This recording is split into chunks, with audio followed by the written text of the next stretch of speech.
siente. Entonces, yo inicio, el siguiente lo lee la iglesia.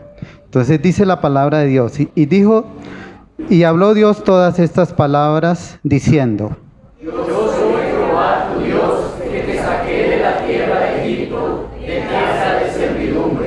No tendrás dioses ajenos delante de mí.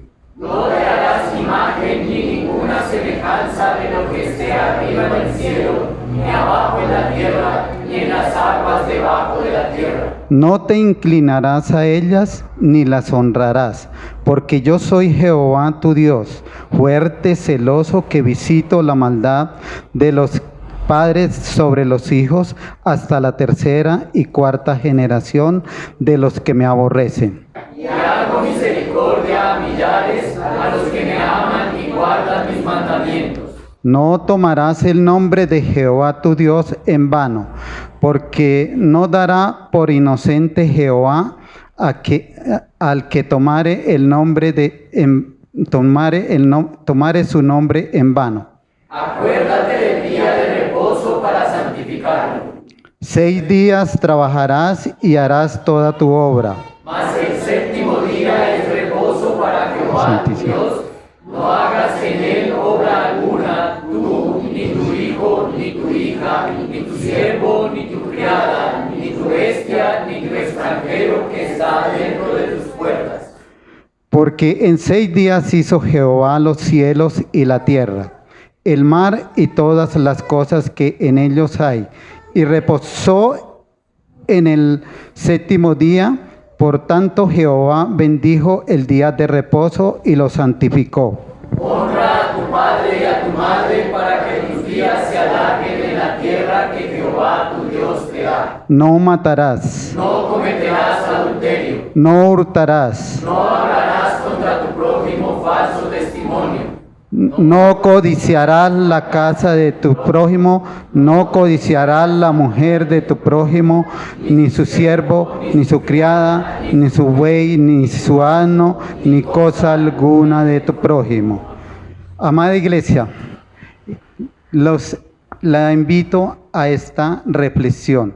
En la invocación de esta mañana damos conclusión sobre este pequeño repaso que hemos dado en las Escrituras, con algunos pasajes bíblicos claros y específicos de lo que es la soberanía de Dios. Dios como el dador de la ley moral, Dios como el supremo legislador que ha legislado sobre sus criaturas, que es un Dios soberano, es decir, un Dios que posee autoridad sobre nosotros. Cuando afirmamos que Dios es soberano, lo que estamos diciendo es que Dios reina sobre todas las cosas, de acuerdo al designio de su santa voluntad. Si hay una verdad que se revela claramente en toda la Escritura, es precisamente esta: nuestro Dios reina. Él ejerce soberanamente sobre su creación, sobre cada una de sus criaturas, un gobierno total y absoluto. Esta doctrina de la soberanía de Dios no es algo incidental que se menciona de vez en cuando en la palabra de Dios. Es un tema vital que aparece en todas las páginas, desde Génesis hasta Apocalipsis. En Apocalipsis 4 nos encontramos con el cuadro de un grupo de hombres en el cielo adorando a Dios.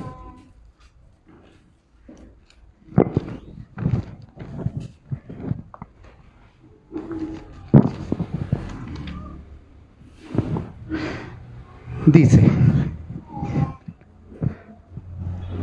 los 24 ancianos se postran delante del que está sentado en el trono, adorando al que vive por los siglos de los siglos, y echan sus coronas delante del trono, diciendo: Señor, digno eres de recibir la gloria, la honra y el poder, porque tú creaste todas las cosas, por tu voluntad existen y fueron creadas. Todas las cosas le deben a Dios la existencia.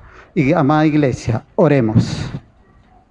Padre nuestro que estás en el reino de los cielos, Le damos muchas gracias porque tú nos has dejado en nuestras manos un libro tan precioso, un libro tan maravilloso, que a través del cual podemos nosotros ver nuestra verdadera condición delante de ti, pero también un libro que nos dice lo que debemos hacer, un libro que nos guía. Ayúdanos a cada uno de poder asimilar objetiva y honesta nuestra vida delante de ti. Padre, ayúdanos por cada pecado que damos mirada cada día. Señor, ayúdanos a mirar a Cristo muriendo en la cruz del Calvario. Señor, anima a los desanimados, levanta al caído, dirige a los que están caminando bien con los ojos puestos en Jesús, quien es el autor de nuestra fe. Alabado sea tu nombre en Cristo nuestro Salvador. Amén. Así, en la misma referencia, en la misma reverencia, vamos allí al libro de los Salmos.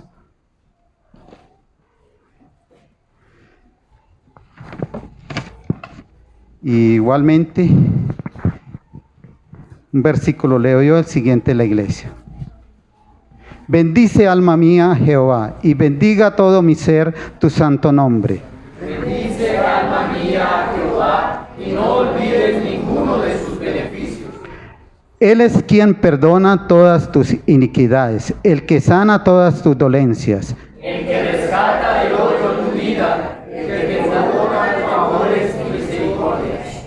El que sacia de bien tu boca, de modo que te rejuvenezcas como el águila. Jehová es el que hace justicia y derecho a todos los que padecen violencia. Sus caminos notificó a Moisés, y los hijos de Israel sus obras. Misericordioso y clemente es Jehová, lento para la ira y grande en misericordia. No contenderá para siempre, ni para siempre guardará el enojo. No ha hecho con nosotros conforme a nuestras iniquidades, ni nos ha pagado conforme a nuestros pecados. Porque como la altura de los cielos sobre la tierra, engrandeció su misericordia sobre los que le temen. Cuando está lejos del oriente del occidente, hizo alejar de nosotros nuestras rebeliones. Como el Padre se complace de los hijos, se complace Jehová de los que le temen. Porque Él conoce nuestra condición, se acuerda de que somos polvo. El hombre como la hierba son sus días, florece como la flor del campo. Que pasó el viento por ella y pereció, y su lugar no la conocerá más. Mas la misericordia de Jehová es desde la eternidad y hasta la eternidad sobre los que le temen, y su justicia sobre los hijos de los hijos. Sobre los que guardan su pacto y los que se acuerdan de sus mandamientos para ponerlos por obra. Jehová estableció en los cielos su trono, y su reino domina sobre todos. Bendecid a Jehová, nosotros. poderosos en fortaleza que ejecutáis sus palabras, obedeciendo a la voz de su precepto. Bendecí a Jehová, vosotros todos sus ejércitos, ministros suyos que hacéis su voluntad. Bendecid a Jehová, vosotras todas sus obras, y en todos los velones de Dios, bendecid, alma mía, a Jehová. Amén.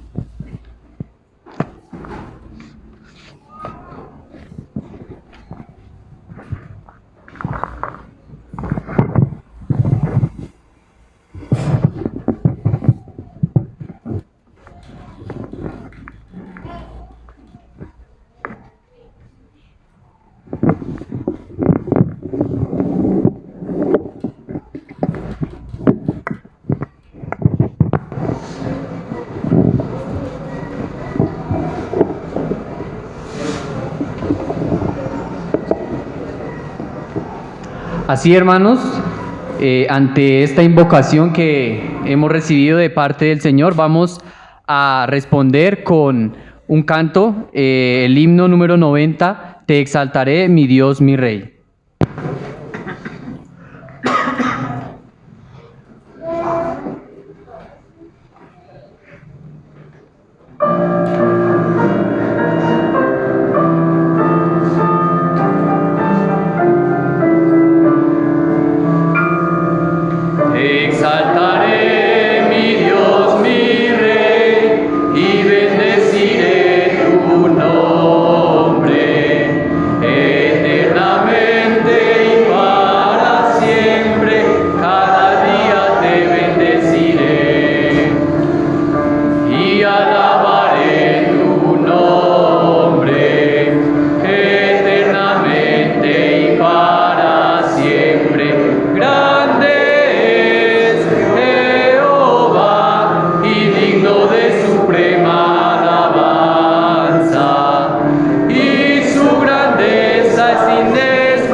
Bueno, nos podemos colocar sobre nuestros asientos.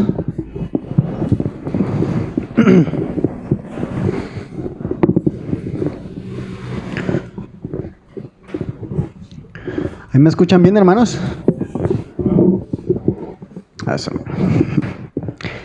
Hermanos, como hemos venido tratando este tema, vamos a leer juntos, como hace 8 días, el mismo pedazo de la Confesión de Fe de Westminster que vimos hace 8 días, que es el capítulo 25, el parágrafo 5, que trata sobre la libertad, perdón, hermano, sobre el capítulo 21, parágrafo 5, y habla de la oración pública.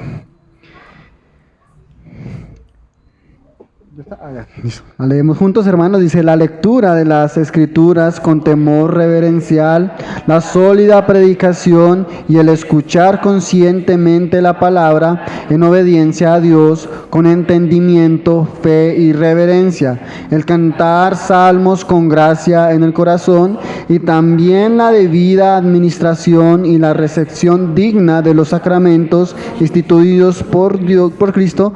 Todas estas cosas son parte de la adoración religiosa ordinaria a Dios. Hasta ahí lo leemos, amados hermanos. Si bien, hermanos, recordamos que llevamos hablando ya 2 domingos seguidos acerca de los elementos del culto público. Se habló de la oración y hace 8 días de la importancia de la lectura y la predicación. Se nos hacía un llamado a poner atención y mucho cuidado a la lectura y la predicación de la palabra. Ahora, el día de hoy, nos compete hablar de los cantos en el culto público. Me agrada cómo lo menciona y de manera formidable lo expresa la Confesión de Fe de Westminster. Canto de los salmos con gracia en el corazón. Surge la pregunta, amados hermanos, ¿qué debemos cantar en el culto? Para entender un poco, hermanos, por qué la confesión habla acerca de los salmos, del salmo en esta ocasión, quisiera, hermanos, que este tema llevaría mucho tiempo de tratar, y particularmente este tema de los cantos en la congregación ha causado controversias y hasta cismas o divisiones dentro de la historia de la iglesia. Pero lo que sí podemos considerar es lo fundamental de estos asuntos. Por un momento, remitámonos o vayamos a la abadía de Westminster. Se convoca a la asamblea y se disponen a tratar temas de suma importancia para la iglesia. Allí se encontraban 6 sectores, hermanos. Los anglicanos reformados o calvinistas, que comúnmente pertenecían a la zona inglesa. El segundo sector pertenecía a los presbiterianos covenant o covenanters, llamados los pactantes. Este sector pertenecía a la zona escocesa. El último fueron los denominados puritanos, que era una especie de disidencias de estos 2 sectores, y que dentro de ellos habían presbiterianos, pietistas, congregacionalistas, y pues, hermanos, no hay datos confiables de que hubieran bautistas. Hermanos, tratando de este punto, hermano, el canto congregacional, en este punto, hermano, cabe resaltar que lo común en la época era el canto de los salmos. Es necesario que la confesión habla del canto de los salmos, no del canto exclusivo de los salmos o el canto obligatorio de los salmos. Para dejar un poco claro la idea, hermanos, particularmente los que redactaron la confesión pertenecían a la segunda o tercera generación de la generación reformada. En la zona donde ellos estaban, que eran los holandeses, ingleses y suizos, los primeros reformados contribuyeron a la promulgación de los cantos de los salmos, de los cantos bíblicos. Y también la metrificación. Por eso en esa zona de Inglaterra era común cantar salmos. Ahora,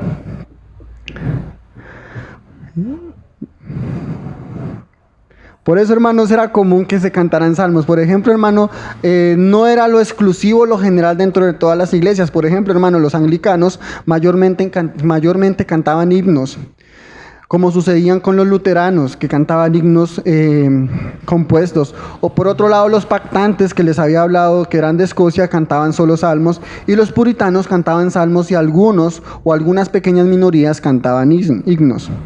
¿Cuál es el propósito, hermanos, de este preámbulo? ¿Decirle, hermanos, a ustedes que están obligados a cantar salmos? Mis amados, de ninguna manera, que tal pensamiento no nos pase por la cabeza, ya que estaríamos imponiendo formas y no lo esencial del canto, donde lo importante es la edificación de la iglesia como comunidad. Bien lo expresa Pablo cuando dijo, ¿qué hay pues, hermanos, cuando reunís cada uno de vosotros tiene salmo, tiene doctrina, tiene lengua, tiene revelación, tiene interpretación, hágase todo para edificación? Entonces, ¿cuál era el deseo de los teólogos al colocar salmos? El propósito de esto, hermanos, es lo mismo por el que hablamos acerca de la lectura y la predicación de la palabra. Recordemos, hermanos, que la centralidad de la adoración a Dios es la santa palabra del Señor y que por ella podamos contemplar y ver a Cristo.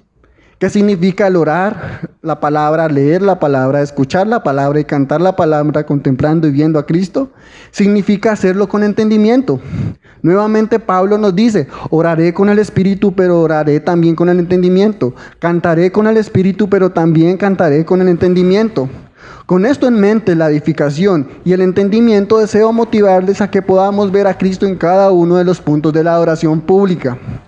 Lo primero, hermanos, es contemplar a Cristo y su palabra. La palabra de Cristo mora en vosotros, enseñando y exhortándoos unos a otros, cantando con gracia en vuestros corazones. Lo segundo, hermanos, contemplando a Cristo y su obra. De los postreros de la tierra oímos cánticos, gloria al justo, siendo el que obró justicia fue Cristo. Y tercero, hermanos, considerando a Cristo y su cuerpo, es decir, a su iglesia. Al ser un canto en comunidad, hablamos entre nosotros a Cristo. Como lo expresa nuevamente Pablo, dice, hablando entre vosotros con salmos, con himnos y cánticos espirituales. ¿Por qué cantamos, hermanos, en comunidad? Porque el culto es un diálogo de Dios y su pueblo, hermanos. Por lo tanto, el canto son respuestas a lo que oímos, es decir, el canto son oraciones. ¿Recuerdan, hermanos, a Moisés en el desierto después de haberle dicho a los levitas que guarden el libro de la ley al lado del arca del pacto, porque él no iba a poseer la tierra?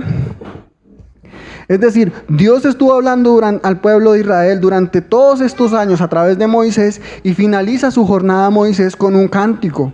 Entonces habló Moisés a oídos a toda la congregación de Israel las palabras de este cántico, para que el pueblo también lo cante y lo aplicara a sus vidas en respuesta a lo que Dios había hablado durante todo ese tiempo. Aplicad vuestro corazón a todas las palabras que yo os testifico hoy, dijo Moisés en ese momento. Cuando empezamos el servicio, hermanos, es con una invocación. Dios nos llama a adorarle. Respondemos con una oración y un canto. Cuando se expone el sermón, Dios nos habla allí y respondemos con oración y canto. Por eso cada vez que cantemos, no lo hagamos por capricho, hermanos, o porque este canto me gusta o preferiría otro. No, de ninguna manera, hermanos. Sino que nuestro canto debe ser en una respuesta a lo que Dios nos habla. Por eso, hermanos, entonamos todos y no hay un coro específico dentro de la iglesia, dentro de la capilla, no hay un coro, hermanos. Todos somos el coro, toda la iglesia es el coro y cantamos como pueblo de Dios a nuestro Señor. Por eso este punto del culto, el canto en el culto es los santos cantando al que es 3 veces santos, cánticos santos. Calvino lo expresa de la siguiente manera, pues tener canciones no solamente honestas, sino también santas, las cuales no sean como aguijones para incitarnos a orar y alabar a Dios, a meditar en sus obras, a fin de amarlo, temerlo, honrarlo y glorificarlo. Y con todo esto, hermanos, lo que hacemos es a fin de una esperanza, el verle y conocerle en toda su plenitud en la gloria eterna. Para que adoremos de tal manera como lo dice Juan en algún momento en Apocalipsis. Cantemos el cántico de Moisés y el cántico del Cordero diciendo, grande y maravillosas son sus obras. Señor Dios Todopoderoso, justo y verdadero en tus caminos, Rey de los santos. Es decir, cantamos con una esperanza de que le veremos como es. De tal manera, hermanos, que cada vez que cantemos recordemos lo siguiente, hermanos. hacerlo con entendimiento y para edificación, contemplando a Cristo, su palabra, su obra y su cuerpo, y que son oraciones en respuesta a lo que Dios nos habla y que debe ser santa para el santo y con la esperanza de que cantaremos en la gloria.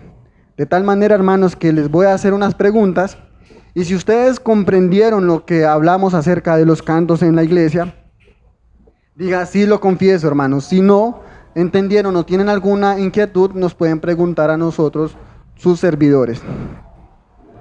Confesamos que los cánticos son oraciones a Dios y estos se hacen centrados en la Sagrada Escritura, hermanos.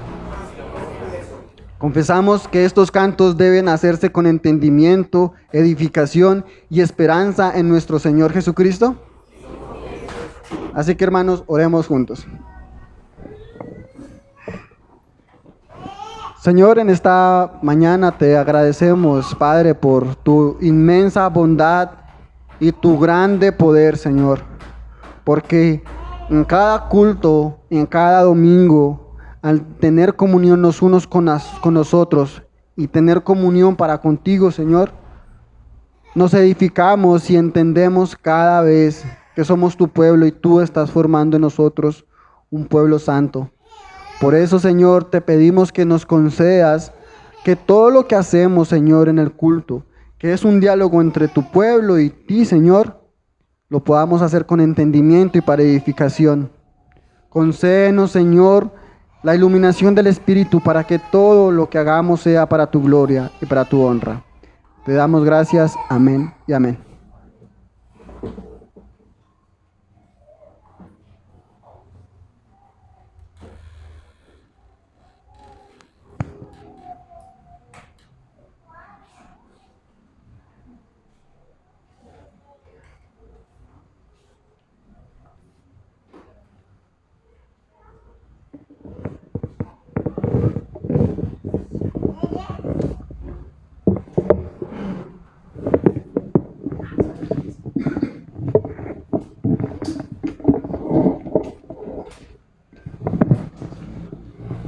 Así, hermanos, y puestos de pie, vamos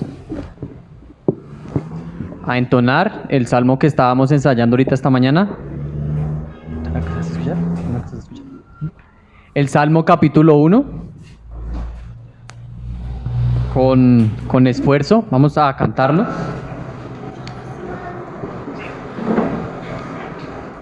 Entonces, vamos a cantarlo a la voz de 3, ¿listo?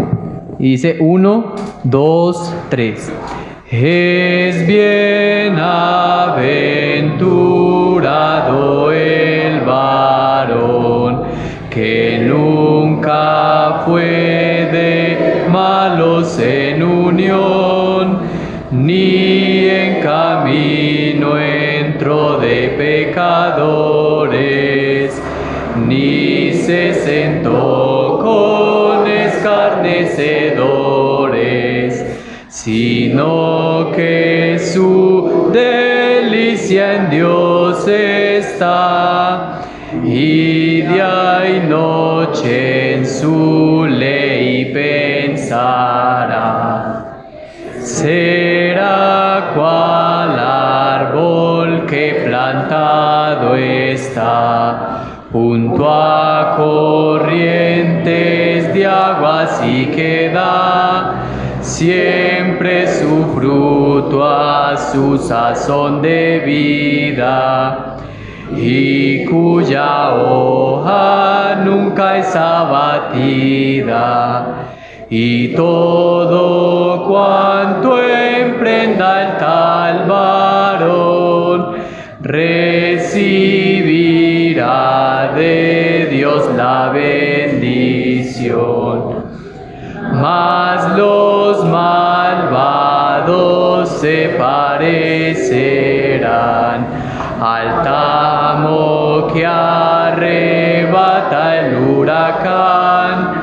No vencerán si a juicio son llamados, ni con los justos serán congregados, porque conoce al justo Jehová, mas el malvado fin se perderá. Amén. Y ahora vamos a entonar el himno número 298. El himno número 298 que me puede dar perdón.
Por favor, capítulo 4, Filipenses capítulo 4, versículos 10 al 20.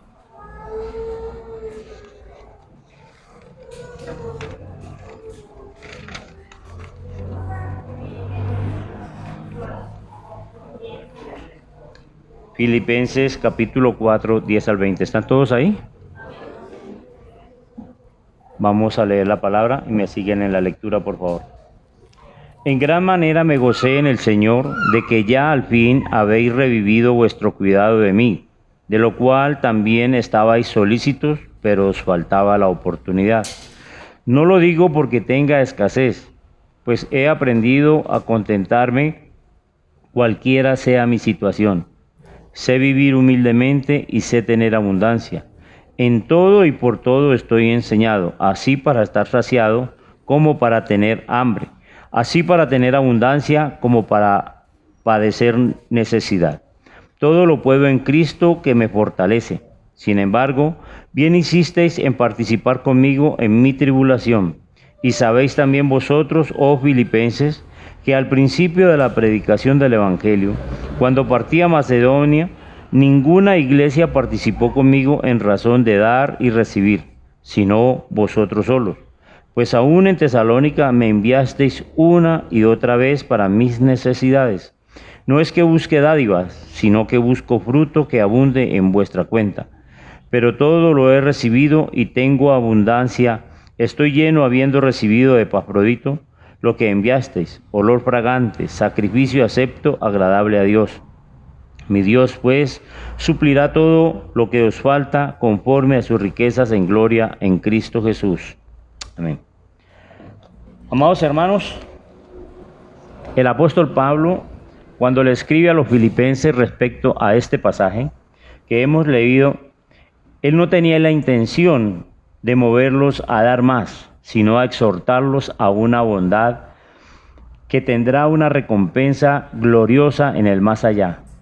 Por medio de Cristo tenemos la gracia para hacer lo que es bueno. Por medio de Cristo tenemos la gracia y en Él lo tenemos todo y por medio de Él hemos de esperar la recompensa.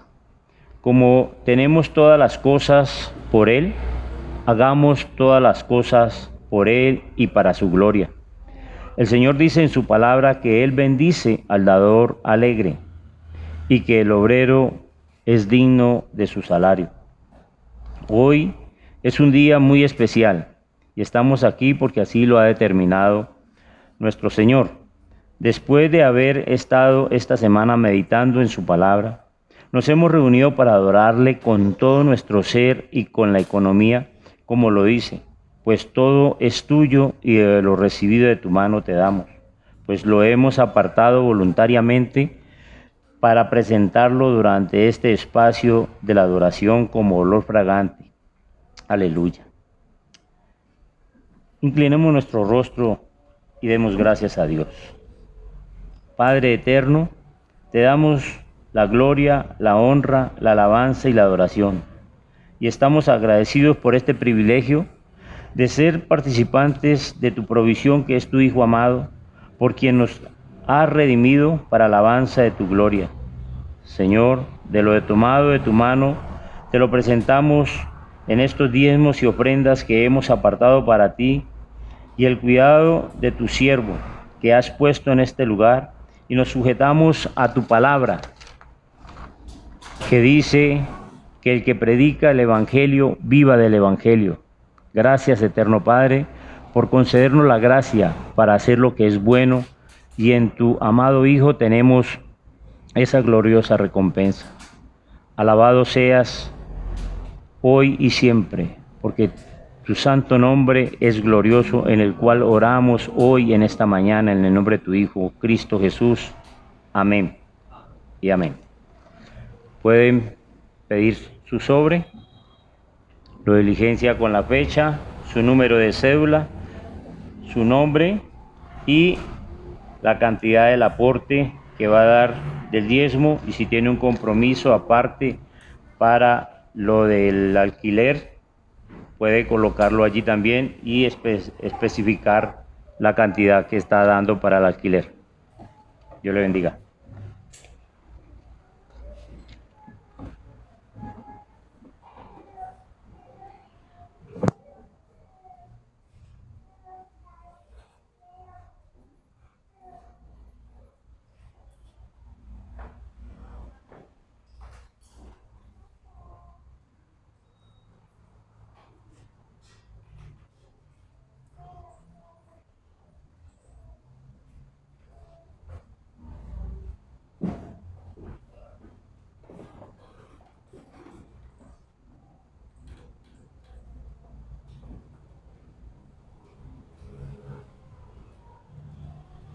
El Señor les bendiga, hermanos amados.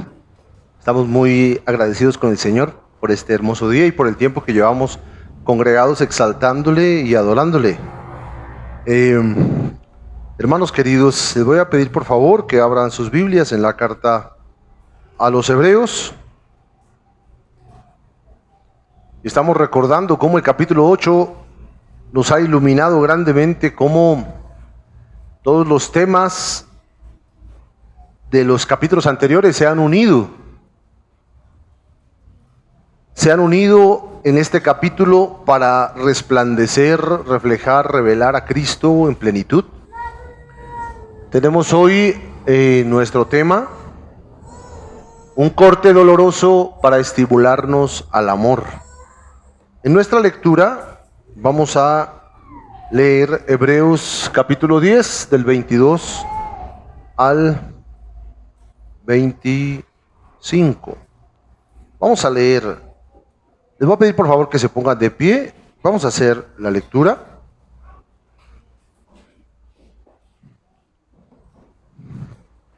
Todos a una sola voz, del versículo 22 al 25. Acerquémonos con corazón sincero, en plena certidumbre de fe, purificados los corazones de mala conciencia y lavados los cuerpos con agua pura. Mantengámonos firmes sin fluctuar la profesión de nuestra esperanza, porque fiel es el que prometió. Y considerémonos unos a otros para estimularnos al amor y a las buenas obras, no dejando de congregarnos como algunos tienen por costumbre, sino exhortándonos tanto más cuanto veis que aquel día se acerca. Palabra del Señor. Tomen asiento, por favor.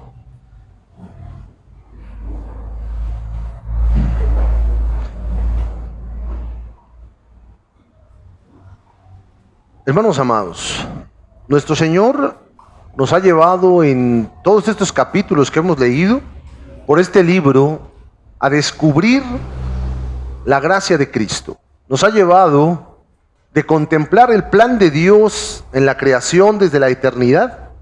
Nos ha llevado hasta la complenitud de la hechura de esta creación en Cristo. Es decir, el libro nos ha llevado desde el planeamiento que Dios tenía en la eternidad, Padre, Hijo y Espíritu Santo, hasta la culminación de la salvación en Cristo. El fin con el cual el Señor nos ha permitido acercarnos a este pasaje es poder contemplar que tenemos completa comunión en Él. Este capítulo nos está enseñando esto. Podemos acceder al trono de la gracia, podemos acceder al reposo que tenemos en su presencia. Él nos mostró cómo planeó todo, cómo lo creó, cómo lo formó, cómo lo sostiene y a dónde va a culminar. Todo culminará como empezó, en el Hijo. Por Él hizo todas las cosas. Es decir, todas las cosas tienen un origen, Cristo. En Él fueron creadas todas las cosas, para Él fueron creadas todas las cosas, Él las sostiene y Él culminará con el propósito, restaurando todo de acuerdo a su voluntad y a su plan, que Él había propuesto desde antes de la fundación del mundo. Hermanos amados, esto debería de darnos una paz, una tranquilidad de saber que todas las cosas han sido dispuestas en su plena voluntad. Y en ello usted puede estar tranquilo de saber que todo su día está trazado de tal manera que el Señor cuida de usted en cada momento. Y el Señor ha trazado su día y el mío para que podamos conocerle en cada momento, en cada dificultad, en cada gozo, en cada deleite y en cada adversidad. Eso debería darnos paz. Es como un proyecto, un plan de paseo muy largo, donde usted no ha planeado absolutamente nada y usted solamente va a embarcarse en un paseo que durará 80, 90, 100 años. Y el Señor ha planeado todo y cuando usted termine ese viaje, usted regresará a Él y tendrá la plenitud gloriosa de nuestro Señor y Salvador Jesucristo. Eso, hermano amado, es la paz más grande que uno puede tener de saber que el Señor no solamente planeó nuestros días, sino que también el Señor ha caminado con nosotros cada día, cada instante, aun cuando éramos inconscientes de su presencia en nosotros. Él estaba con nosotros, guardando nuestro ser. En esta carta nosotros hemos visto en el capítulo 2 cómo éramos hijos antes de la creación. Como por cuanto eran los hijos, iban a participar de carne y sangre, pero eran hijos anteriormente, por eso el Hijo participó de carne y sangre. Espero usted se acuerde de este pasaje que fue trascendental para nosotros. entender cómo éramos hijos desde antes de la fundación del mundo y cómo Él en un momento dado de su historia, de la historia suya y mía, se reveló para que usted pudiese reconocer a su Creador, a su Hacedor, a su Padre, a su Salvador y poder asirse y aferrarse a Él. Esa es la identidad de todos nosotros. Entendemos entonces, hermanos amados, que las glorias humanas nada son sin Cristo. Y no quiero decir que debemos incluir a Dios como en una receta de cocina. ¡Ay, le falta a Dios a mi vida! No, hermanos amados. Hemos llegado a un punto donde el escritor de la carta a los Hebreos y el autor, que es Dios, nos han enseñado que lo único que es necesario y verdaderamente imprescindible es Cristo. Y no necesitamos nada más. Que yo puedo tenerlo todo, pero si no tengo a Cristo, nada me saciará. Que yo puedo tener aquello que busco, aquello que anhelo, y lo podré alcanzar, pero ello no me dará paz. Hemos visto hasta aquí la grandeza de Cristo y cómo Cristo es más grande que toda la creación, cómo Cristo es más grande que los ángeles, más grande que Moisés, más grande que Abraham, más grande que Aarón, mayor que David, mayor que Melquisedec, mayor que el templo, mayor que los sacrificios. La excelencia de Cristo ha abrumado toda la carta y nos ha inundado de la presencia del Señor en todas las cosas en las que vivimos, en las que percibimos, en las que sentimos, en las que pensamos. Hemos llegado, hermanos amados, hasta la semana última donde predicamos este sermón, que llegamos a entender la irresistible invitación a una santa comunión. Ese fue nuestro último tema de esta carta. Esta invitación es irresistible y esta invitación es a tener una comunión con Dios. Que aquel que no asiste a esa comunión sufre y padece, no por causa del juicio de Dios, sino por causa del testimonio interno. Se aflige su alma y su ser, se amarga y se opaca. Hoy hablaremos, hermanos amados, de cómo duele el amor y cómo el amar lastima. Por eso nuestro tema, nuestro título, un corte doloroso para estimularnos al amor. En este capítulo, el capítulo 8, el escritor nos ha convencido de la ineficacia de ritos religiosos judaicos, y a nosotros nos ha convencido de ritos humanos que no lavan nuestra conciencia. ¿Cómo constantemente estamos formando, creando ritos para limpiar nuestra conciencia, para sentirnos mejor, para poder vivir mejor con nosotros mismos?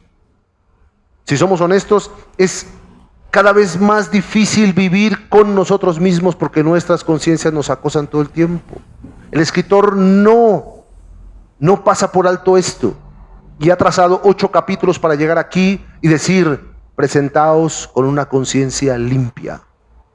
Qué hermoso es poder entender que el Señor nos ha llamado para poder disfrutar de Él. Pero para poder disfrutar de Él hay que limpiar nuestra conciencia. Estos versículos que hemos leído hoy tratarán por lo menos 3 sermones, incluyendo este. Hemos visto, hermanos amados, que nuestros ritos humanos no lavan nuestra conciencia y que estos ritos son como agua pestilente y contaminada. Nuestras obras de justicia, todo esfuerzo que nosotros tenemos, sobran, estorban para nuestra propia comunión. No nos ayudan a tener una comunión plena. Y yo pregunto, ¿por qué mi propia voluntad me estorba cuando mi voluntad está plagada de deleites y placeres propios? Y quiero explicarle aquí en esto, para poder ser un poco más claro. Cuando yo me acerco a la comunión con el Señor conscientemente, y no me estoy refiriendo solamente a arrodillarme y orar, solamente eso, sino que mi mente constantemente está meditando, está siendo llevada por el Espíritu Santo a la presencia de Dios y estoy consciente de Él. Inmediatamente mi conciencia me recuerda cuántos pecados he tenido. Inmediatamente mi conciencia también me recuerda cuántas cosas buenas he hecho. Y hay una lucha constante para poder limpiarme en la presencia del Señor y poder presentarme a Él y poder hablarle. Es una situación casi hermano amado, es, bueno, ahí iba yo a decir una experiencia religiosa, pero realmente es una situación religiosa, hermano. Usted está en la presencia del Señor y su conciencia no puede acallar todas aquellas cosas que ha hecho. Y mi conciencia constantemente trata de recordar las buenas cosas que he hecho para que me sienta tranquilo delante de Dios. Y es muy difícil, les soy honesto, a veces recordar todas las cosas que hizo Cristo y que por medio de ellas soy aceptado delante del Señor. Y puedo hablarle y decirle: Padre, gracias por este día. Puedo hablarle y decirle: Padre, gracias por la aflicción, por las obras de Cristo. Pero cuando mi pecado es claro en mi mente, cuando he transgredido la ley de Dios y me acerco, me siento tan vacilante, me siento tan vacío, me siento tan sucio. Y habíamos hablado en esa última predicación de que si hay una cosa más despreciable que mi pecado en mí como creyente, es que desprecie yo la obra de Cristo en mí, de tal manera que me sienta yo sucio y asqueroso por causa de mi pecado, mayormente que sobrepase la obra de Cristo en mi vida. Esto es, que si en mi conciencia no está constantemente lo que Cristo ha hecho en mí, mi pecado estará opacando la obra de Cristo, y entonces conscientemente estaré despreciando lo que Dios hizo por medio de Cristo en mi vida. Hermanos amados, nuestra comunión con Dios, le pregunto yo, ¿es por medio del sacrificio de Cristo? En la intimidad, por medio de su Santo Espíritu, ¿yo tengo comunión con Dios por la obra de Cristo? Aun cuando me niego a tener una relación consciente, voluntaria y obligada con Dios, el Espíritu Santo me impulsa a meditar en su palabra, a reflexionar sobre mis hechos. ¿Eso sucede? Y si somos honestos, hermanos amados, tiene que saber que eso es aún en contra de su propia voluntad. Aun cuando usted no quiera hacerlo, el Espíritu Santo está trabajando en usted, y espero de verdad que así sea, porque ese es un testimonio de que la obra de Cristo está en usted. Si usted constantemente se está justificando, si usted siente que es víctima de las circunstancias y que usted no tiene responsabilidad alguna de nada en lo que pasa y que usted es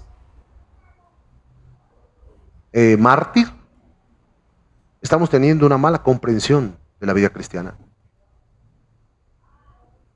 Bueno es hacernos, hermanos amados, la pregunta que si Cristo murió en la cruz para darnos una plena comunión con el Padre, ¿por qué parece? ¿Por qué experimento que no es así? ¿Se ha preguntado eso? Usted lee en las Escrituras la victoria de Cristo. Lee usted en las Escrituras las gloriosas gracias que en Cristo hemos recibido. Y usted y yo experiencialmente vemos constantemente aflicción, tristeza, amargura, estoy de mal genio. Yo creo que a usted también le pasa eso. Y usted ve el cansancio, la dificultad, y se acuerda de Génesis 3, cuando Dios dijo: con cansancio comerás, espinos y cardos te producirá, y serás afligido. Y usted se acuerda: sí. Pero no nos acordamos del pasaje cuando dice el Señor: venid a mí el que esté cansado, trabajado, cargado, porque yo le daré descanso. No nos acordamos de eso. Si somos honestos, hermanos amados, entonces hemos alcanzado la meta más grande de la creación, no por nuestras propias obras, sino por las obras de Cristo. Hermanos amados, yo le pregunto hoy, ¿usted en los días de su ignorancia, como yo, buscaba la felicidad en cosas que usted hacía? Por ejemplo, cuando éramos jóvenes o cuando éramos niños, pensábamos, yo recuerdo, ser un policía, ser un médico, ser un aviador, y yo pensaba que allí encontraría la felicidad. Después, cuando fui más joven, yo quería casarme y tener un hijo, y pensé que allí encontraría la felicidad. Después fui más grande y dije, con un buen trabajo, con buena plata, ahí encontraré la felicidad. Y les he de decir, hermano, que pasé por todos esos, no en el orden que se lo mencioné, pero pasé por todos ellos y no encontré la felicidad. El ser humano quiere ser feliz y Dios ha determinado que el ser humano sea feliz. Ese es el propósito de la creación, el ser feliz.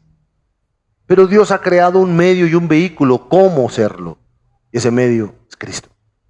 Y lejos de Cristo, apartados de Cristo, nada podemos hacer. Hermanos amados, cuando nosotros nos establecemos metas y creemos que allí encontraremos la felicidad, cuando usted llega a esa meta, ¿qué sucede? Se da cuenta que no estaba la felicidad y se pone otra meta.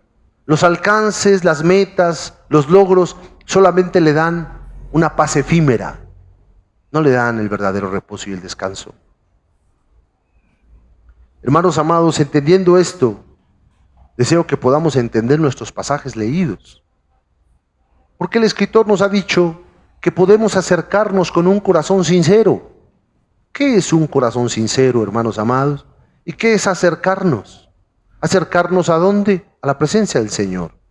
Pero la presencia del Señor está en todos lados, Dios está en todo lugar. Sí, pero aquí el escritor nos ha enseñado que conscientemente, voluntariamente, obligándome con entendimiento, me acerque y diga, Señor, ¿para qué? Para presentar adoración.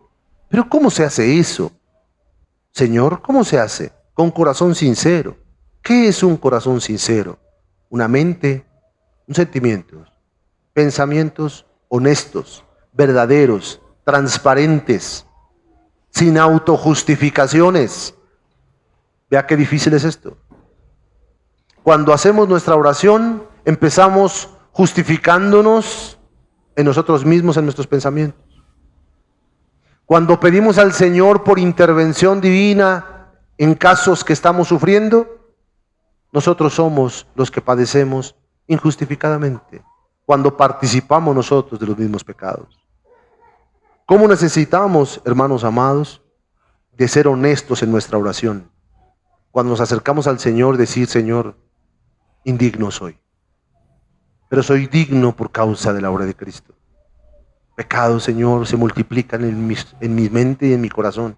Mis pensamientos se llenan de multiplicidad de pecados, porque blasfemo tu nombre con mis pensamientos, Señor. Señor, porque realmente a veces tu voluntad no me gusta, Señor, pero sé que es el único camino justo y bueno para seguir. Señor, porque me es difícil cargar esta cruz. Señor, ayúdame.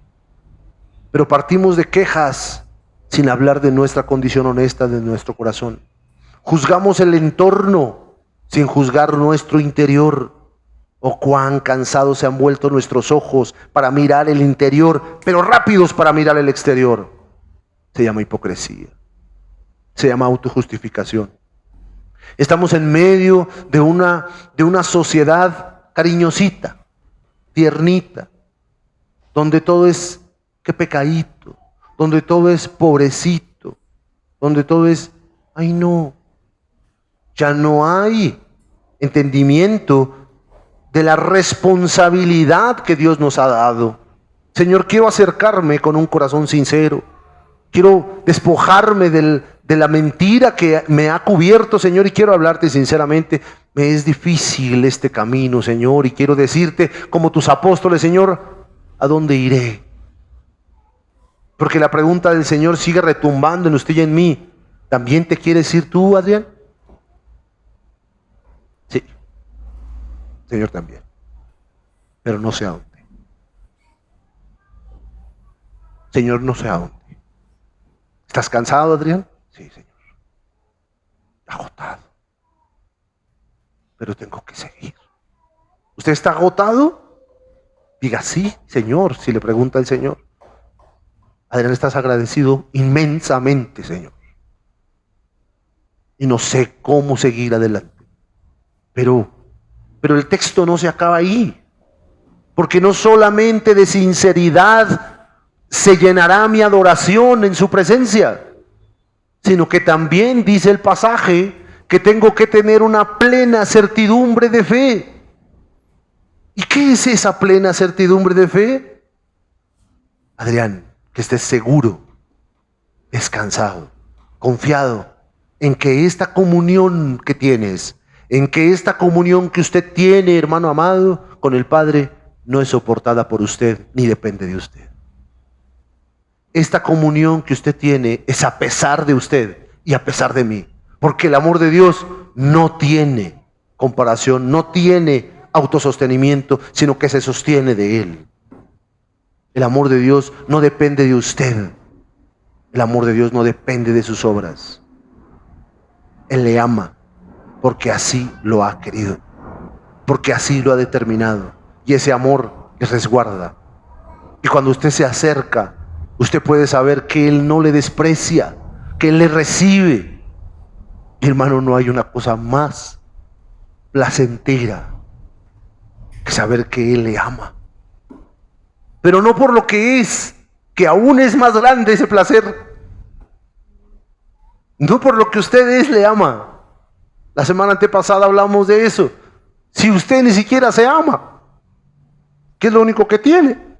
Yo no me amo, que soy lo único que tengo, este cuerpo, y no me amo. Trago chocolates, como a deshoras. Soy holgazán, perezoso, no hago deporte. Me descuido. Y no es que yo haga todo eso, estoy hablando para que usted tenga introspección también. ¿Sí? Pero el Señor le ama por lo que hizo Cristo.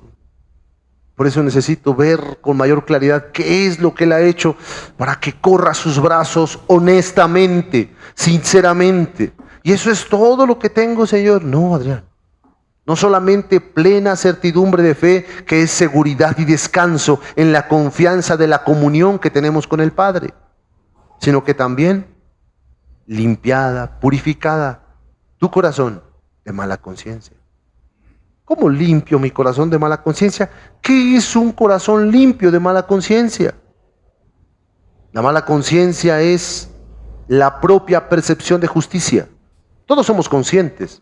Aquí probablemente los que son inconscientes son los pequeños, los bebés. Pero aquí la mayoría somos conscientes. ¿Qué es conciencia? La conciencia es la percepción, el entendimiento de lo que yo estoy viviendo y entendiendo, con la justicia que yo concibo que es correcta. ¿Explico? Usted y yo no podemos vivir la vida sin tener un concepto de lo moral, qué es bueno y qué es malo. Usted cuando se levanta, lo primero que hace es decidir en su mente qué hacer, si oro o voy al baño. Si me levanto, oro arrodillado o ni siquiera me acuerdo de orar, voy, tomo agua. Usted hace juicios todo el tiempo de acuerdo a lo que a usted le parece. Esa es su vida consciente. Usted conoce a una persona, la persona le platica sus problemas y usted juzga de acuerdo a lo que su conciencia le dice. ¿No es así como vivimos? ¿Cierto? Usted va a trabajar y trabaja de acuerdo a lo que usted concibe que debe hacer y toma sus decisiones de acuerdo a lo que usted concibe como correcto. El escritor me dice, Adrián, tu adoración, tu acercamiento no es solamente con un corazón desnudo, seguro de que el Padre te ha recibido por la obra de Cristo, pero también debes de purificar tu corazón de tu propia justicia, de tu propia justificación, de tu propia concepción de lo que está bien y lo que está mal. Señor, ¿y cómo hago eso? ¿Cómo limpio mi mente de mi propia percepción de justicia? Espera, antes de contestarte esto que está en el versículo siguiente, dice, también debes hacer otra cosa. Debes lavar el cuerpo con agua pura. ¿Cuál cuerpo, Señor? Al cuerpo al que perteneces. ¿A qué cuerpo pertenece? A la iglesia del Señor. O sea que no solamente debo vivir una vida de comunión contigo, Señor, en la identidad y la intimidad individual, sino que también debo participar de la comunión del cuerpo de Cristo. Sí, los domingos, no, siempre.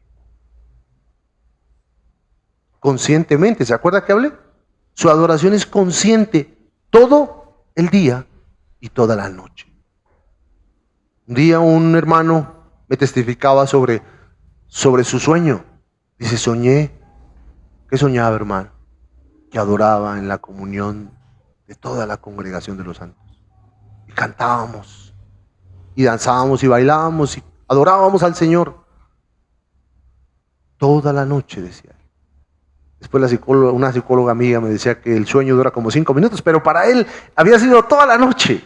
Era su sueño, que había adorado toda la noche y él se había levantado regocijado porque su alma dormida, descansando, añoraba la comunión con los santos.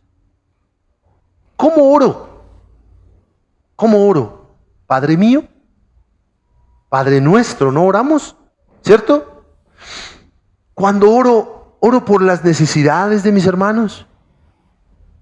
Cuando veo que un hermano no viene a la congregación, ¿le hablo para castigarlo y regañarlo?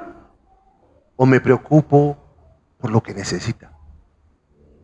¿O le expreso la falta que me hizo verlo ese día?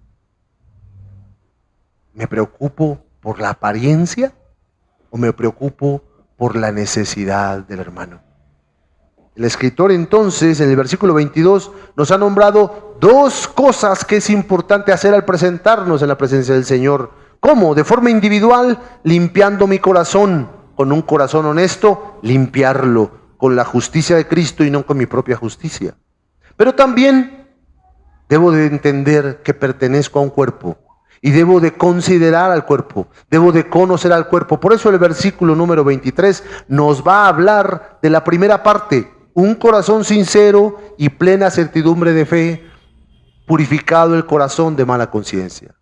Este versículo 23 nos va a hablar de eso. Y el 24 nos va a hablar de lavando el cuerpo con agua pura. Lavar la congregación, lavar la iglesia con agua pura. Y quiero hacer una introducción a estos 2 pasajes, porque vamos a profundizarlos en los siguientes sermones. Y el versículo 23 nos dice, con respecto a la adoración individual, con respecto a la certidumbre de fe, con respecto al corazón puro, nos dice, mantengámonos firmes, sin fluctuar, la profesión de nuestra esperanza, porque fiel es el que prometió. Y usted dice, ¿qué quiere decir mantengámonos? ¿Qué quiere decir firme?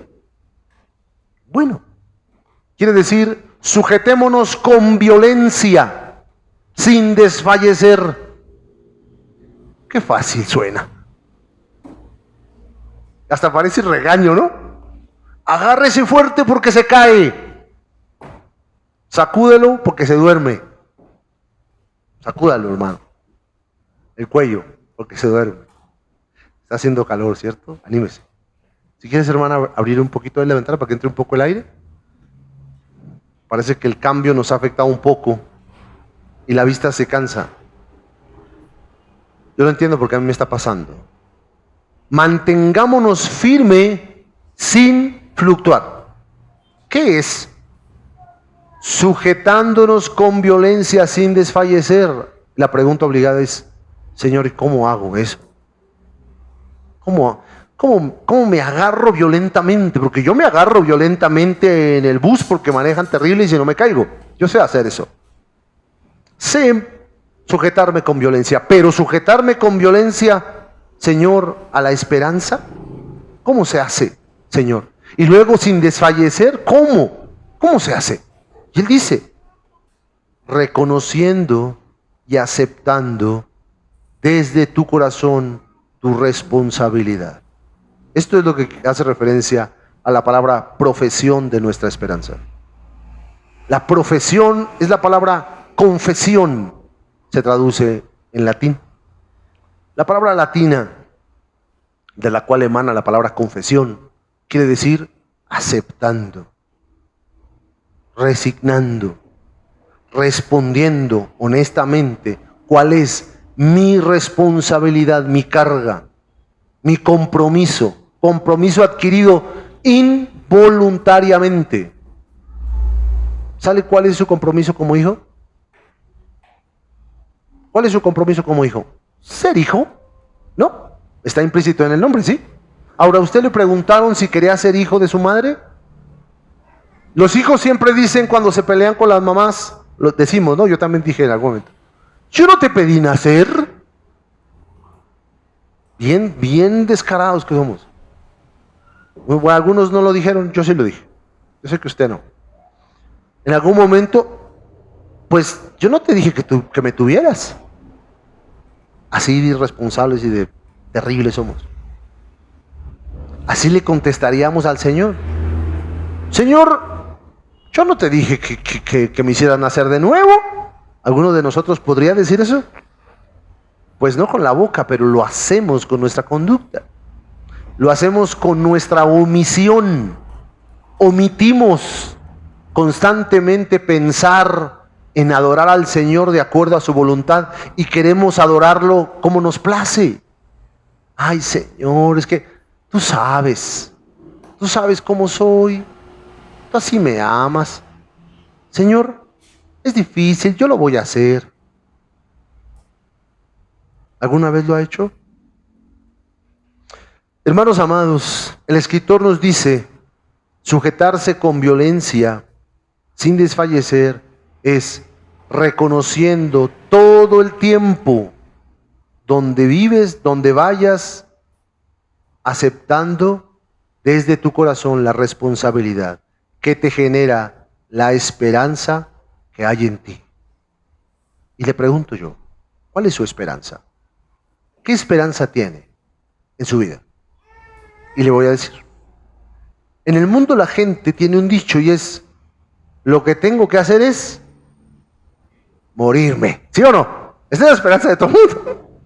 Usted no puede tener esa esperanza. Lo que tengo que hacer, hermano, es resucitar, porque Cristo ha resucitado. Esa es nuestra esperanza, la suya y la mía, y espero de verdad que sea la suya. Que usted diga, Señor, yo añoro esa resurrección, o añoro el tiempo en el que parta de este cuerpo para estar contigo. Pero la muerte como tal, la separación de Dios, usted no la espera. ¿Por qué no la espera? Porque Cristo ha muerto en la cruz y ha resucitado. Y quiero hablar de esto, es que, hermanos, si constantemente estamos entendiendo que Cristo resucitó y que no muere más y que está en la presencia del Señor, que fue lo que vimos en los capítulos anteriores, usted entenderá que así mismo como trajo ese cuerpo de Adán toda su vida, ese cuerpo morirá, pero así como ahora trae el Espíritu de Cristo, así también traerá el cuerpo que Cristo levantó de los muertos. Y esa es nuestra esperanza. Y constantemente debe de estar bañando nuestra mente. Bañando. ¿Qué es el primer baño mundial, universal, que cayó del cielo? ¿No fue un juicio el diluvio? ¿No es un juicio lo que usted y yo debemos hacer sobre su conciencia y la mía? ¿No es un lavamiento lo que yo debo tener constantemente? Pero no. ¿Sabe qué hago? Me autojustifico, me conmisero de mí mismo, pobre de mí. Y me acuerdo del Señor escuchando a Pedro diciéndole, Señor, ten misericordia de ti. Y yo me escucho a Adrián, pobre de ti. Y luego me contesto yo mismo, apártate de mí, Satanás. Y no es porque Satanás me esté hablando. Sí, porque Satanás estará por allá con un personaje, un rey, príncipe, un presidente, yo qué sé. Pero es real, el Señor Jesús le dijo a Pedro, apártate de mí, Satanás, me eres tropiezo. ¿Sabe cuál es nuestro tropiezo? ¿Qué nos impide sujetarnos con violencia? ¿Qué es lo que nos impide? Eso, la autoconmiseración. Ay no, pobrecito, ay no, estoy cansado, ay no, es que tengo, ay no, es que... Todo son excusas, todo. ¿Para qué? Para poder acercarme con un corazón sincero. Estoy lleno de excusas. Pero no solamente esto, sino que me dice que esta esperanza está sujeta, emana de alguien que la prometió, y este que la prometió es fiel. ¿Y qué es esto? Hermano amado, esta responsabilidad que es generada en mí por causa de la esperanza no desfallece, porque el que nos dio esa esperanza vive en nosotros, y Él no permitirá que esa esperanza, que esa palabra que ha colocado en usted caiga al suelo y muera. Esa palabra salió de la boca de Dios, está en usted, y esa misma palabra lo llevará toda su vida y lo hará ascender a los cielos y estará en la presencia del Señor si es que el Espíritu de Cristo está en usted. La palabra de Dios no va a caer en usted vacía. La palabra de Dios lo ha hecho nacer de nuevo, dice Santiago, capítulo 1. Porque por medio de la palabra de Dios nos ha hecho el Señor nacer de nuevo. Y por esa misma palabra usted y yo estamos en pie. No es por nuestras propias obras. Y esa misma palabra lo sostendrá y usted no va a perderse, ni va a desmayar de tal manera que se aparte. Eso no pasará. No pasará. No debemos vivir en temor. Debemos vivir en la confianza que el Señor nos ha amado, si es que en verdad el Espíritu de la promesa está en nosotros. Si no, tampoco perderemos nada porque no lo habremos tenido. Si usted no tiene el Espíritu Santo de la promesa, no es de Él y nada tiene. Pues entonces, hermanos amados, la consumación de las promesas son las que nos sostendrán hasta el final. Perfecto. Esta es la introducción a la parte de un corazón sincero, con plena certidumbre de fe y con un corazón purificado. ¿Y qué hay de la otra, Señor? Lavado los cuerpos con agua pura. Versículo 24. ¿Cómo debo amar a mi prójimo? ¿Cómo debo amar a la iglesia? Y considerémonos unos a otros para estimularnos al amor y a las buenas obras. ¿Qué es eso? Considerémonos unos a otros. La palabra considerar quiere decir entendámonos, comprendámonos, veámonos con claridad, mutuamente, como un cuerpo. Y yo pregunto, ¿acaso yo me acerco con el hermano? Y somos una congregación pequeña. Hay hermanos con los que no comparto. Me acerco yo a... Bueno, yo con todos, pero estoy hablando de usted, ¿no? Me acerco con el hermano con el cual no conozco mucho y quiero entenderlo, quiero conocerlo, quiero saber sus luchas, quiero orar por él, quiero ayudarle. No. Es difícil eso. Quiero apartarme, quiero separarme de él. Pero ahí dice que nos consideremos unos a otros, que nos conozcamos, que entendamos la lucha del otro. Cuando le duele un dedo, ¿usted qué hace? ¿A usted alguna vez le ha dolido un dedo de un pie? ¿Sí? ¿Y le ha dolido por varios días? ¿Y no tiene que caminar? ¿Sí? ¿Y a poco no usted es más consciente de ese dedo? Usted ni se acuerda de ese dedo en toda la semana cuando no le duele, ¿sí o no? ¿Sí? ¿Está de acuerdo conmigo o no? Pero cuando se pega o le duele o algo, usted camina y usted se acuerda todo el día de ese dedo. Y cuidadito y se pega. Es igual con cualquier parte del cuerpo. ¿Sí o no? Cuando tiene un granito, cuando éramos más jóvenes y nos salía un granito por ahí y punzaba, usted, ¿cierto? O cuando le duele el estómago, y todo el tiempo, Yo le pregunto, ¿le duele el miembro afligido de la congregación? ¿Le duele? ¿Dónde es que perdimos la sensibilidad de los miembros del cuerpo de Cristo? ¿Dónde es que dejamos de sentir dolor por el hermano que está padeciendo? ¿Cuándo, hermanos? ¿Cuándo no le importó? ¿Cuándo solamente se preocupa por usted? ¿Cuándo se preocupa solamente por su esposa, por sus hijos y no por los hijos de la congregación? Y no por los hermanos que padecen necesidad.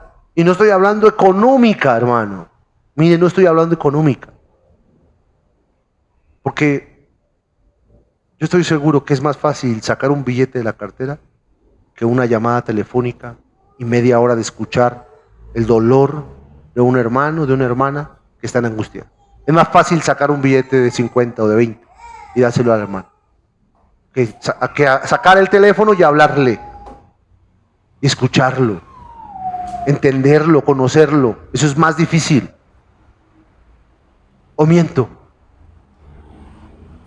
El escritor nos dice entonces, considerémonos unos a otros. ¿Unos a otros? O sea que yo también tengo que darme a conocer. Sí, pero ¿sabe qué? Somos cerrados.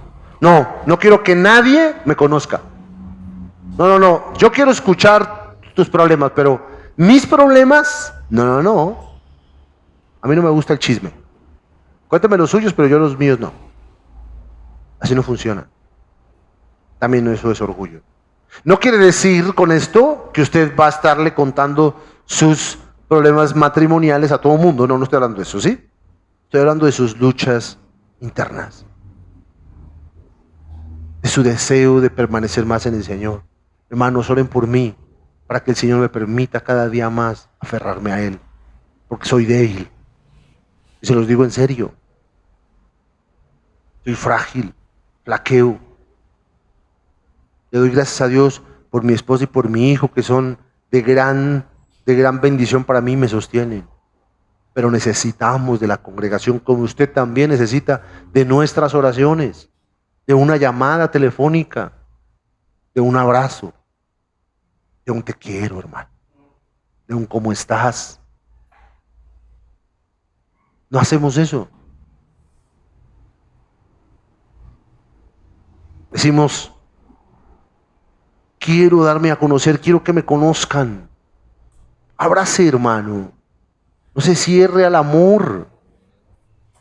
El escritor nos dice, considerémonos unos a los otros. ¿Para qué? Para estimularnos. De aquí esta palabra nos parte. Paraximonia, la palabra. ¿Qué cosa es estimularse? Vamos a hablar bien de estos conceptos, pero la palabra estimular es diferente a la palabra motivar y a la palabra animar. Esas tres palabras son diferentes. Animar es interior, estimular es exterior, motivar es también exterior. La palabra estimular es alcanzar, sostener, discutir, provocar, juzgar, discrepar, exasperar, punzar, lastimar. ¿Cómo así? O sea que voy a conocer a mi otro hermano, a mi hermano de la congregación, y lo voy a entender y voy a tratar de comprenderlo y voy a tratar de entender sus situaciones. ¿Para qué? Para alcanzarlo desde lo profundo de su corazón y desde el interior de su alma, discutir, provocar, juzgar, exasperarlo, punzarlo al amor. Pensaba que era otra cosa. Al amor. Eso es muy difícil. Porque es más fácil provocar a ira a un hermano que provocarlo al amor. Conocer a una persona para poder amarla es muy difícil, porque generalmente cuando conocemos a una persona, la conocemos y la aborrecemos. ¿Qué es aborrecer? Menospreciar. Por eso el matrimonio es complejo, porque no hay un círculo más cercano de dos personas como el matrimonio. Por eso cuando usted conoce a una persona, se casa usted y se casa con un ideal acá arriba. Ese tiene ese ideal acá. Y la otra persona también tiene otro ideal acá. Y se casan y se dan cuenta que no encajan y empiezan a aborrecer a la persona. No aborrece lo que usted se formó acá. Acá esto no lo aborrece. Aborrece a la persona. Y la aborrece y la odia. En lugar de despojarme de esto para poder amarla. Es difícil, hermano. Es más fácil para mí considerar conocer a otra persona para herirla, para señalarla, para condenarla, para acusarla, para poner carga sobre ella. ¿Por qué no haces esto? ¿Por qué no haces esto otro? ¿Por qué esto? ¿Por qué? Y siempre estoy cargando a la persona en lugar de conocer su corazón, conocer la intimidad de sus luchas y decir, ven, yo te ayudo, yo te entiendo. Cristo ha pagado por eso en la cruz. No tienes que cargar con eso. No tienes que cargar con eso. Ya Él lo ha pagado. Suéltalo. Suéltalo. Tus hijos no son tuyos. Tu esposo no es tuyo. Tu esposa no es tuya. Todo eso es del Señor. Tus cargas, tus aflicciones, los errores que cometiste en tu pasado. Todo eso El Señor lo pagó en la cruz. Tienes que despojarte de eso, levantarte y hacer de ello para caminar hacia el Señor. Eso es, hermanos amados, el deseo de poder acercarnos los unos a los otros, de poder conocernos para saber las luchas de los demás. Pero estamos haciendo divisiones dentro de nuestras congregaciones. Estamos separándonos. Yo de acá, el otro de allá. No nos hablamos. No pensamos ni siquiera en nosotros, que es la parte más pequeña del amor, el pensamiento. La parte más pequeña, más invisible del amor. El amor tiene cuatro áreas igual que el ser. 4 áreas igual que el ser. Una certeza profunda, unos pensamientos recurrentes, un razonamiento estructurado y una conducta vehemente y decidida. Es decir, yo estoy seguro que amo, siento que amo, pienso que amo, razono al amar y me comporto como un amante. Decimos, la parte más pequeña así que no se ve, los pensamientos. Yo siento amar, pienso en amar. Pero a veces ni siquiera eso sucede con nosotros en la semana. No nos acordamos de los hermanos. Y no es que solamente le escriba, sino también en mis oraciones. O sea, yo necesito saber las necesidades de mis hermanos. Pero a veces los hermanos tampoco dicen, hermano, ore por mí. Están en necesidad y se llenan de orgullo tanto el corazón que tiene uno que estarlos persiguiendo para saber qué caramba les pasa. Que me sacó la lengua, no sé, el hermano allá. Hermano, venga, se la meto, a ver, le sacó la lengua, venga, le meto la lengua. Ya la tiene adentro, hermano, ya, no se enoje. ¿Sí? Hermanos, maduremos en el Señor. Crezcamos en su preciosa fe, en su preciosa gracia. Decimos, entonces, hermano amado,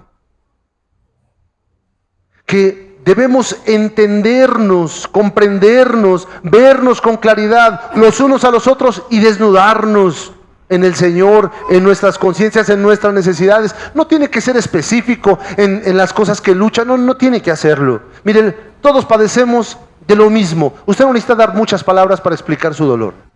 Hermano, estoy sufriendo. Hermano, venga, lloremos juntos. Venga, hermano, oremos juntos. No tiene que hacerlo. Miren, cuando nos reunimos los pastores en el presbiterio, a veces hay unas oraciones en privado. Y nos sentamos y, hermano, ¿cómo es su vida? Y lloramos, hermano. Lloramos entre nosotros. Y no nos decimos nada. Solo nos abrazamos. Oremos, hermano. No necesita a veces decir nada. Sus lágrimas lo dicen todo. Todos participamos de carne y sangre. Todos sufrimos en este mundo. Acérquese a un hermano. Abrace a su hermano. Salga con su hermano. Charle con su hermano. Entonces, ¿para qué? Para alcanzarnos, para sostenernos desde el interior, para discutir sabiamente, juzgar con la Escritura, discutir desde el corazón, expresando la justicia de Dios para impulsarnos al amor, para que mi hermano pueda obligarse a amar, pero desde el corazón. No decirle, hermano, haga esto o lo otro. No, hermano, no. Eso funciona con los hijos a veces. Y a veces. Conozcamos el corazón. ¿Para qué? ¿Y eso para qué? ¿Para qué amar? Para que las buenas obras de Dios puedan ser manifiestas.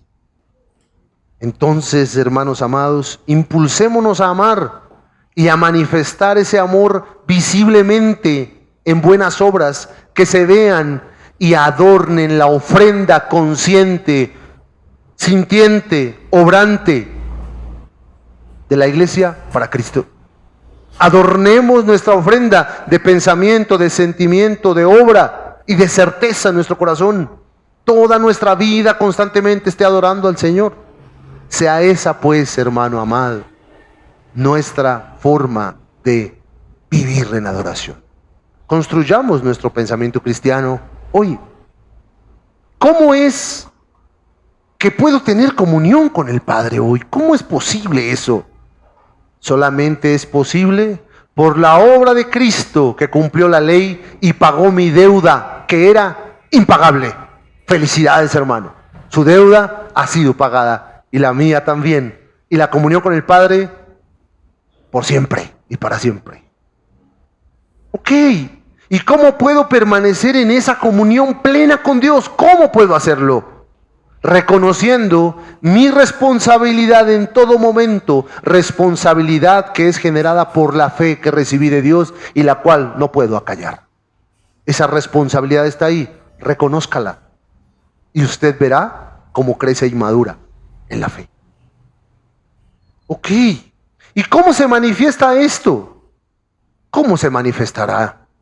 Amando al cuerpo de Cristo, que es la iglesia. Me falté un pedazo, perdón. ¿Cómo puedo reconocer esto? Conociendo y confiando en la voluntad de Dios, renunciando a mis deseos, a mis pensamientos individuales y a mis razonamientos egoístas. ¿Cómo puedo reconocer esto? Renunciando a mis deseos, pensamientos y razonamientos egoístas y aferrándome violentamente desde mi corazón a las promesas que están escritas en la palabra de Dios. Ok, ¿y de qué otra manera se manifestará esto? En el cuerpo de Cristo, amando al cuerpo de Cristo, que es la iglesia, animando y alentándolo, consolándolo, sosteniéndolo desde la intimidad de su corazón, en completa comunión y no juzgándole desde mi propia justicia, sino entendiéndoles y consolándoles como Cristo le consuela a usted. Así consuele a su prójimo y a su hermano. Nuestra oración final, hermanos amados, el Salmo 39 y el Salmo 40. Yo hago la oración, usted por favor sigue la lectura. El propósito de tomar un salmo, santo salmo, para poder orar, es para que podamos entender que los salmos son oraciones y usted puede orar con los salmos, guiándose por los salmos. Nuestra oración final, Salmo 39 y Salmo 40. Oramos en santa reverencia. Yo he dicho, Señor, y hemos dicho juntos, atenderé a mis caminos, para no pecar con mi lengua. Guardaré mi boca con freno, en tanto que el impío esté delante de mí. Pero, Señor, enmudecí con silencio y me callé. Aún respecto de lo bueno no dije nada, Señor, y se agravó mi dolor en mi corazón. Y se enardeció mi corazón dentro de mí. Y aún en el meditar diario, Señor, fuego se encendió en mi corazón. Y así proferí con mi lengua. Señor, hazme saber, Jehová mi Dios, cuál es mi fin. Y cuán sea la medida de mis días, sepa yo cuán frágil soy. Hazme entender la debilidad de mi ser. He aquí, Señor, que tú diste a mis días término corto. Señor, y mi edad es como nada. Yo no soy realmente nadie, Señor, delante de ti. Ciertamente, Señor amado, todo es vanidad para el hombre, Señor. Ciertamente, como sombra pasa el hombre, vano, y nos afanamos todo el tiempo, Señor, por amontonar riquezas, por amontonar cosas, y no sabemos quién las recogerá. Necios somos, Señor. Ahora, Señor amado, ¿qué esperaré entonces? A ti, mi buen Dios. Esperaré en ti. Líbrame de todas mis transgresiones, Señor, que se multiplican y acosan mi conciencia. No me pongas por escarnio de todos estos insensatos que están alrededor mío. Estos son mis pensamientos, Señor, mi carne, mi pecado, que constantemente combaten contra ti y se burlan dentro de mí preguntando por ti, Señor, ¿cuál es tu Dios? Y mi boca enmudece, Señor, porque tú quisiste juzgarme, Señor. Quita entonces tu juicio sobre mí.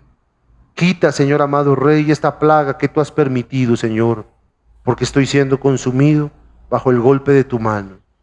Porque los castigos, Señor amado, que he recibido son justos. Son justos porque soy pecador y he transgredido, Señor, pero también entiendo que tu corrección es amor.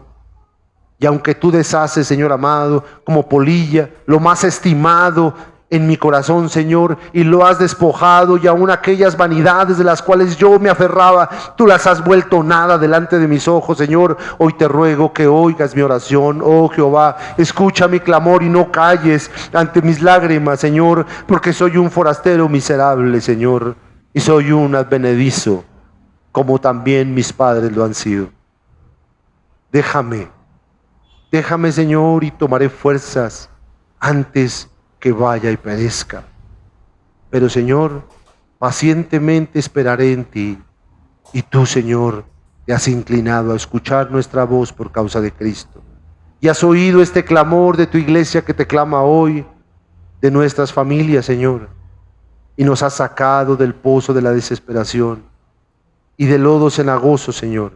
Y has puesto nuestros pies sobre la peña que es Cristo, y estás enderezando nuestros caminos cada día, Señor. Has puesto en nuestra boca cántico nuevo, y ahora hablamos alabanzas a ti, nuestro Dios glorioso. Ahora todos los que están alrededor verán y temerán y confiarán en ti, Señor amado. Oh Dios eterno y glorioso, bienaventurado somos, Señor, y es todo hombre que ha puesto en ti la confianza. Y los soberbios, Señor amado, los que se desvían, no te mirarán, Señor, ni te contemplarán. Has aumentado, oh Jehová, Dios mío, tus maravillas sobre nosotros, y tus pensamientos están ahora con nosotros, y constantemente estamos regocijándonos pensando en ti. No es posible contar todos esos pensamientos que se generan en nosotros. Si anunciáramos, si habláramos de ellos, no podrían ser enumerados. Sacrificios y ofrendas no te agradaron.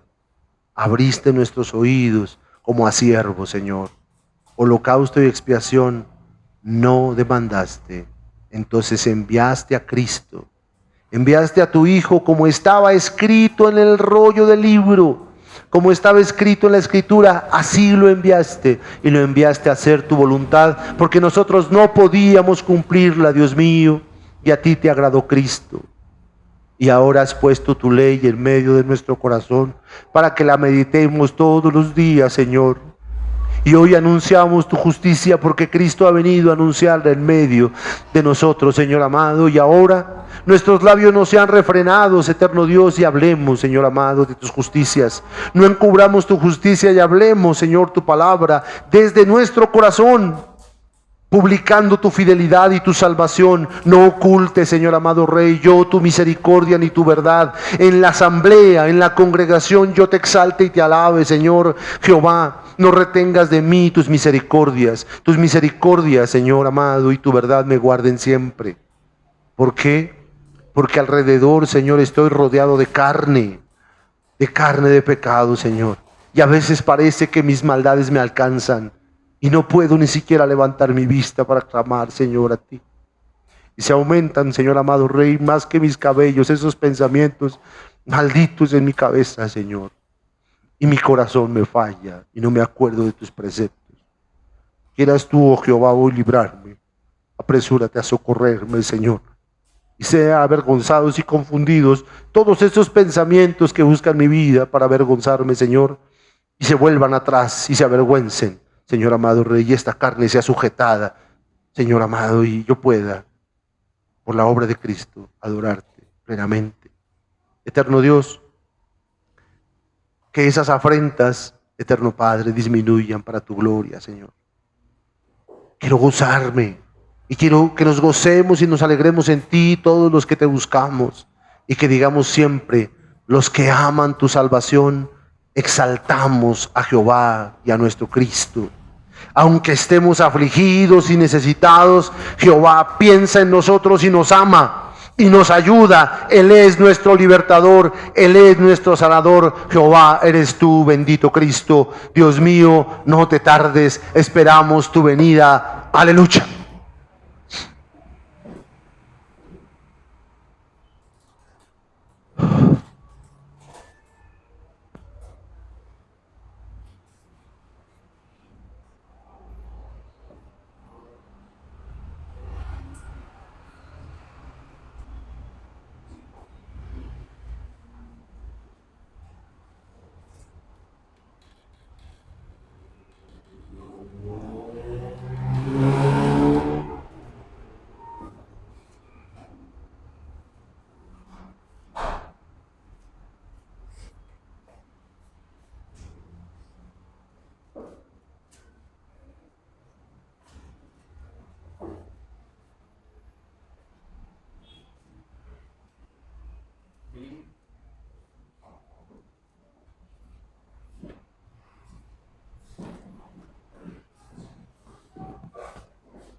El himno 567, en la mansión donde Cristo está.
Hermanos amados, inclinemos nuestro rostro, recibamos la bendición pastoral que el Señor dejó en su santa palabra. Jehová te bendiga y te guarde. Jehová haga resplandecer su rostro sobre ti y tenga de ti misericordia. Jehová alce su rostro sobre ti y ponga en ti paz. Él pondrá sobre tus hijos la bendición. Tú pondrás su nombre sobre ellos y Él los bendecirá. Amén.